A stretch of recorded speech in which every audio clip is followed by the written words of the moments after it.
26 जनवरी को जनवरी आने वाली 26 थी, वो तो सबको पता है। लेकिन आज मैं बहुत ही शानदार कहानी शानदार कहानी सुनाऊंगा, इसलिए आपको हंसी आ जाएगी।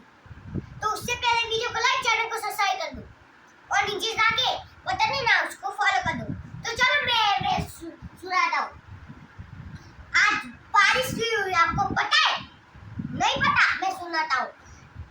बादल और सूरज की लड़ाई हुई। बादल ने सूरज को मुक्का मारा, सूरज गया उसकी घर में और बारिश आई और सब सो गए, रात पड़ी गई थी और 4 बजे वो सुबह हो गई और सूरज और बादल की फिर से लड़ाई।